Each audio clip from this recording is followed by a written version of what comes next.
The marble floors gleamed under my mop as I worked quietly in the corner of the grand hall. Around me, volunteers hustled to prepare for tonight's annual animal shelter fundraiser, hanging crystal chandeliers and arranging elaborate flower centerpieces.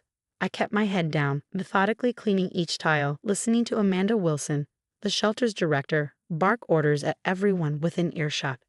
No, no, no, the champagne fountain goes by the weeest wall. And where are those gold chairs I specifically ordered? Her voice carried that particular tone of superiority I'd grown familiar with over the past 3 months.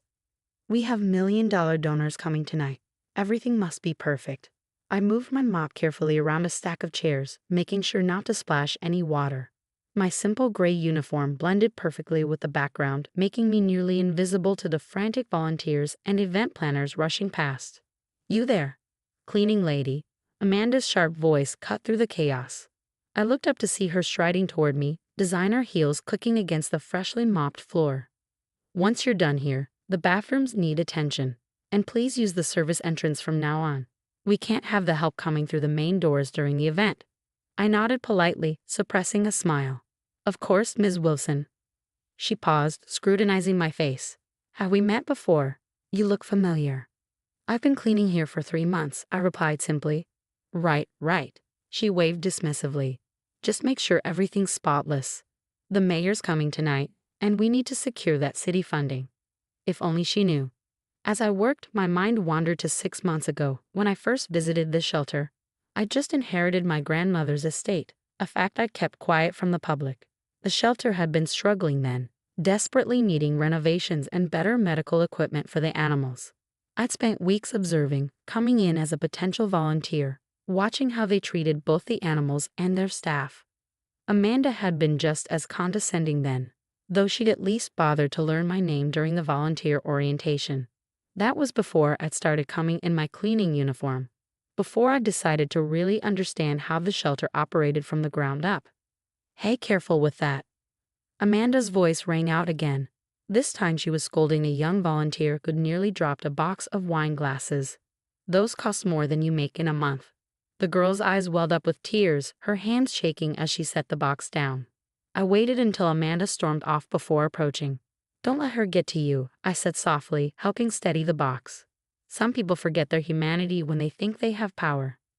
The girl, whose name I read Sophie, gave me a grateful smile. "Thanks, I'm just trying to help the animals, you know. But sometimes it feels like this place cares more about impressing donors than actual animal welfare." "Things will change," I assured her, returning to my mop. By late afternoon, the hall had transformed into a glittering showcase. Crystal glasses sparkled under the chandeliers, elegant table settings awaited the city's elite, and the stage was set for tonight's big announcement.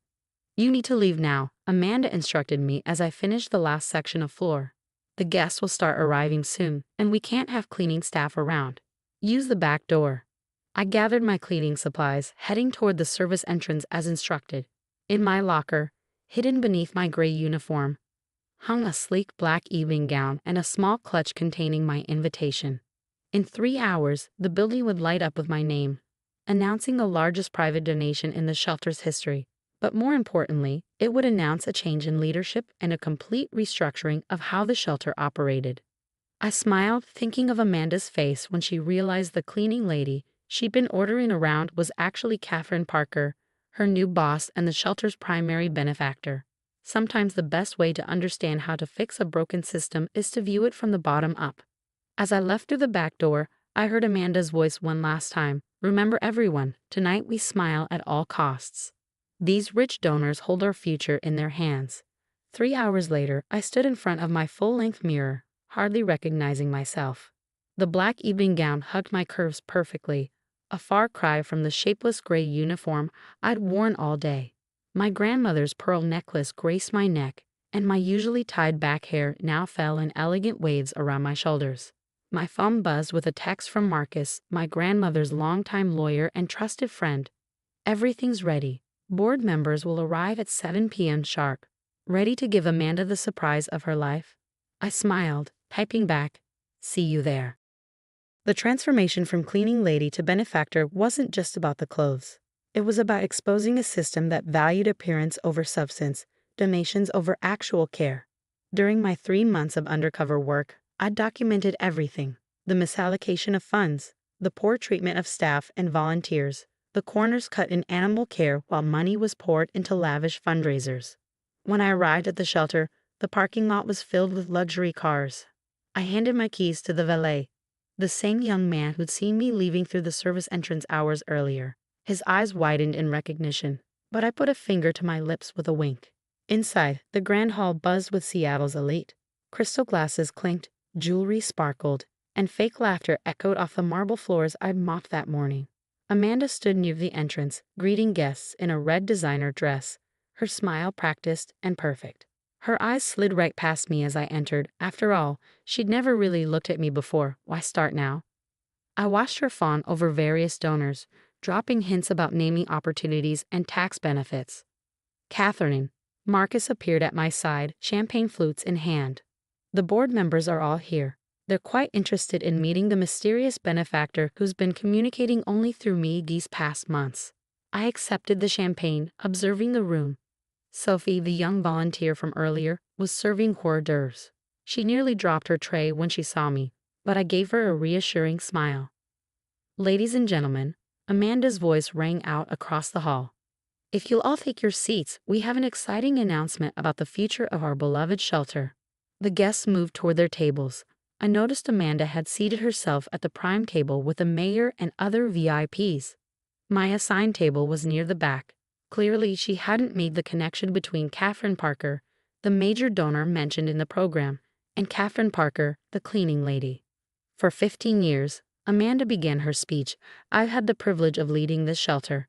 Tonight, we're here to secure its future. We have a very special anonymous donor who has pledged a historic contribution.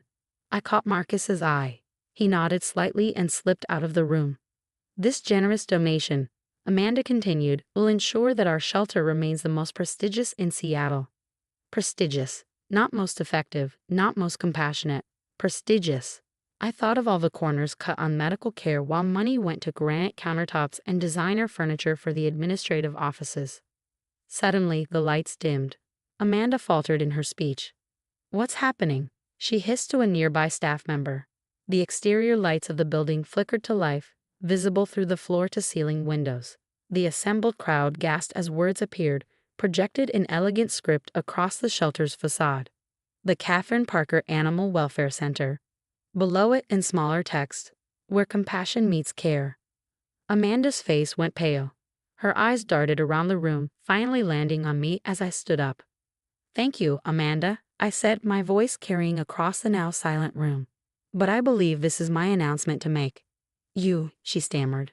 But you're the cleaning lady. I smiled, walking toward the stage. Yes, I was. The best way to understand a broken system is to experience it from the ground up. The room erupted in whispers as I took the microphone. Sophie, still holding her serving tray, beamed at me from the corner. For the past 3 months, I've worked here as a member of the cleaning staff, I continued. What I saw convinced me that this shelter doesn't just need money.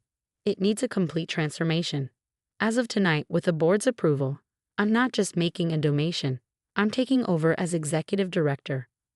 Amanda's knees buckled, and she had to grab a chair for support. In the crowd, I saw several board members nodding in approval.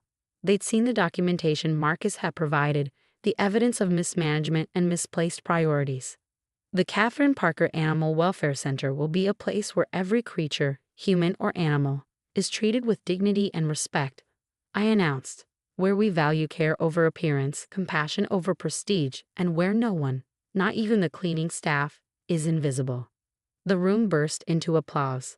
As I stood there, I caught Sophie's eye again and gestured for her to join me. Starting tomorrow, I said, Sophie here will be our new volunteer coordinator, because she, like many others, never forgot what this place is really about, the animals.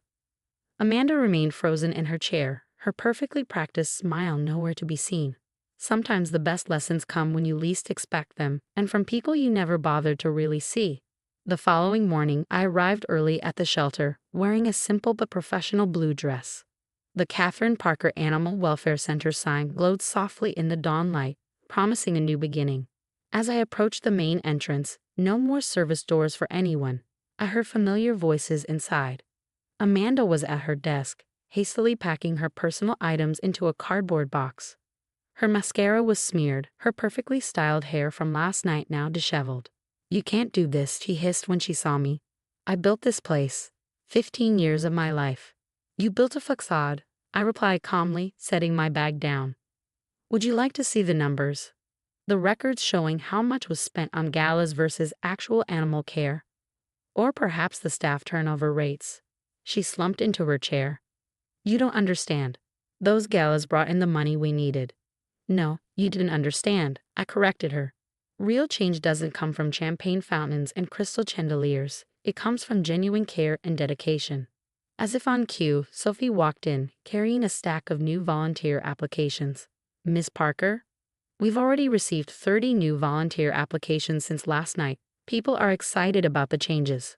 Amanda watched our interaction with narrowed eyes. "They're only here because of your money." I turned to her. "Actually, they're here because for the first time, they feel this place will truly prioritize animal welfare over social status." "You have two choices, Amanda. You can leave quietly with a decent recommendation, or we can dive deeper into those financial records I mentioned." She stared at me for a long moment before grabbing her box and walking out, her designer heels clicking for the last time on the marble floors. The next few hours were a whirlwind of activity. I met with the staff, assuring them their jobs were secure, with raises for those who'd been underpaid. The only significant changes would be in management and priorities. By midday, I was in the kennel area, wearing jeans and a shelter t-shirt, helping volunteers clean cages. The dogs barked excitedly, perhaps sensing the shift in energy. "Miss Parker," one of the veterinary technicians approached, holding a tablet. "I have the supply list you requested, the things we've needed for months." "Order everything," I said immediately, "and please call me Catherine." As I worked alongside the staff, I shared my vision. The marble floors would be replaced with more practical, pet-friendly surfaces. The elaborate office furniture would be sold, with proceeds going to medical equipment. The monthly galas would be replaced with community adoption events and educational programs. "But what about the donors?" someone asked worriedly. I smiled, scratching behind the ears of a senior dog who'd been at the shelter far too long. "Real donors care about results, not fancy parties. Watch." I pulled out my phone and opened the shelter's new social media page. The first post showed me in my cleaning uniform from yesterday, mopping floors, followed by the revelation at the gala. The caption read, "Change starts from the ground up. Join us in transforming animal welfare." It had already gone viral. By late afternoon, Marcus arrived with more news. "The press loves the story," he reported. A wealthy heiress working undercover as a cleaning lady to expose mismanagement. It's gold. But more importantly, other shelters are reaching out. They want to implement similar changes. I was checking on a recovering cat when Sophie burst in. "Catherine, you need to see this." She led me to the front where a small crowd had gathered. Among them was Amanda, looking somewhat humbled. "I've been thinking," she said quietly, maybe I could volunteer. Actually work with the animals this time." The room fell silent, waiting for my response. I thought about all the times she'd looked down on others, all the harsh words and dismissive gestures. But I also thought about the message we wanted to send. "Everyone deserves a second chance," I said finally. "You can start this weekend cleaning kennels. Sophie will show you the ropes." As the day wound down, I sat in my office, no longer a showcase of expensive furniture, but a practical workspace with a dog bed in the corner, currently occupied by a three-legged rescue named Max. The shelter's new mission statement hung on the wall, "Where every life has value and every helper has worth." My phone buzzed with another message from Marcus. "Your grandmother would be proud." I looked out at the shelter floor, where volunteers and staff worked together, where Sophie was teaching Amanda the proper way to comfort a nervous dog, where the animals received the care they deserved. Sometimes the best revenge isn't about getting even. It's about making things better. And sometimes the people who need the most help aren't just the ones with four legs, but those who've forgotten what it means to serve others. The Catherine Parker Animal Welfare Center would be a testament to that truth. One cleaned kennel, one saved animal, one changed heart at a time.